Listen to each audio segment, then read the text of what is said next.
Bonjour à tous. La Chambre nationale des promoteurs et constructeurs agréés de Côte d'Ivoire a lancé la 3e édition du FILOS, le Forum international du logement social, économique et standing. C'était vendredi lors d'une conférence de presse. Ce forum aura lieu du 16 au 18 juin prochain à la Caisse Table, dans la commune du Plateau.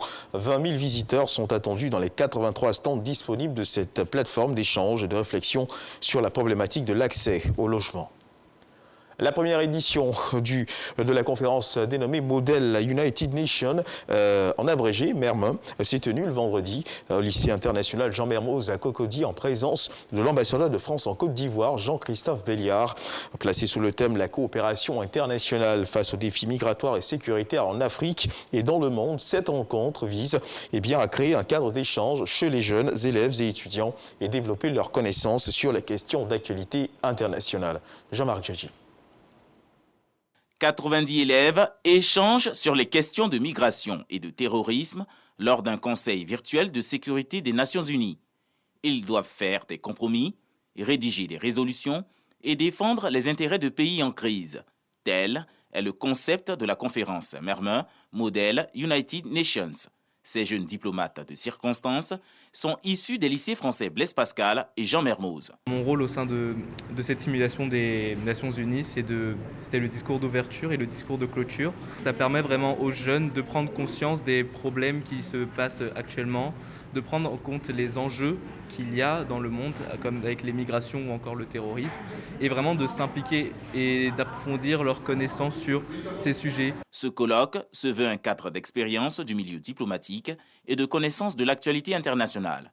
L'ambassadeur de France en Côte d'Ivoire, Jean-Christophe Béliard, encourage l'initiative. Le monde aujourd'hui est dirigé par des structures et je pense que c'est important que les jeunes se rendent compte de ce que sont ces structures, se mettent à la place de ces structures. Là, il y avait quelqu'un qui représentait les États-Unis, quelqu'un qui représentait la Russie, quelqu'un qui représentait la Chine et quelqu'un qui représentait l'Union africaine. Moi, je me suis permis de leur dire, j'ai commencé en disant, vous savez, les gens importants dans la salle, c'est l'Union africaine. C'est l'Union africaine qui compte. Aujourd'hui, on ne résout pas une crise africaine sans passer par l'Union africaine. C'est vraiment un très très bel exercice et ça répond pleinement aux objectifs de la pédagogie que nos deux lycées, bien entendu, souhaitent développer et développent.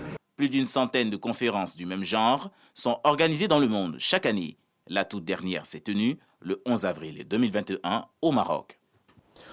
Lancée le 5 février dernier, la campagne de commercialisation de la noix de cajou au titre de l'année 2021 se déroule normalement avec le respect du prix Borchamp fixé à 305 francs CFA. À Niakara, région du Hambol, le kilogramme de noix de cajou est en hausse de plus de 40 francs CFA du fait de la meilleure qualité de la noix brute. À mi-parcours, le comité de suivi et d'éveil du département a fait le bilan, un bilan jugé positif au regard de la qualité et du respect du prix qui ne cesse de grimper.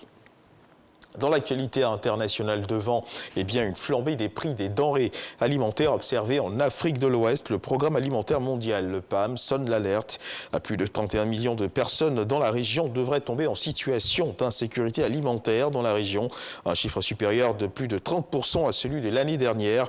Et selon le PAM, ce chiffre représente le niveau le plus élevé depuis près de 10 ans. En moyenne, la hausse des produits alimentaires s'élève à 39%, mais dans certaines zones, les prix ont grimpé de plus de 200%. Selon le programme des Nations Unies pour l'agriculture et l'alimentation. Et puis ce qu'il faut également savoir, c'est que ce dimanche, les élections législatives se tiennent au Cap-Vert.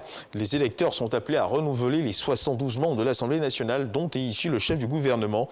Un pays lusophone, membre de la CEDEAO, le Cap-Vert, habitué des alternances démocratiques, fait figure de modèle de stabilité dans la région. Après une campagne dans le contexte de pandémie de Covid-19, près de 600 candidats issus de 6 partis sont en lice pour ces législatives. La France va instaurer une quarantaine obligatoire de 10 jours pour les voyageurs en provenance du Brésil, d'Argentine, du Chili et d'Afrique du Sud.